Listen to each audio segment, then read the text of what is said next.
All ரொம்பவே கஷ்டமான ஒரு ஹார்ட் பிரேக்கிங்கான விஷயம் தான். கொஞ்ச நேரத்துக்கு முன்னாடி தான் நான் ஆன்லைன் வந்து பார்த்ததுமே வந்து எப்படி சொல்கிறது, மனசே அப்படியே உலுக்கிடுச்சு அப்படின்னு தான் சொல்லுவேன். ஆல்ரெடி நம்ம எல்லாருடைய மனசுலையும் இப்போ வரைக்கும் நீங்காத இடம் பிடிச்சி முல்லைன்னு அந்த பேரை கேட்டாலே நம்ம மனசில் வர ஒரே ஃபேஸ் வந்து சித்து ஃபேஸ் தான், விஜய் சித்து. இவங்க வந்து 2020 வந்து இறந்தாங்க. அதுக்கான ஒரு எக்ஸாக்டான காரணம் இப்போ வரைக்கும் நம்ம யாருமே தெரியல. ஈவன் கொஞ்சம் மாதத்துக்கு முன்னாடி கூட அவங்களுடைய அந்த கேஸில் தீர்ப்பு வழங்கி அவங்களுடைய ஹஸ்பண்டை கூட வந்து ரிலீஸ் பண்ணிட்டாங்க அப்படின்லாம் நியூஸ்லாம் படித்தேன்.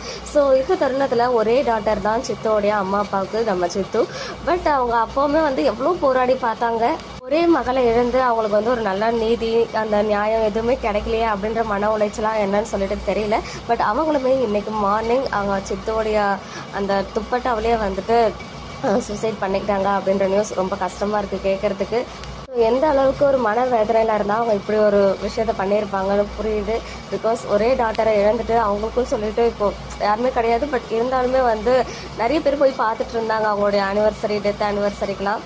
ஸோ டிசம்பர் 9 அவங்க இறந்து இப்போ தான் வந்து 4 வருஷம் முடிஞ்சிருக்கு.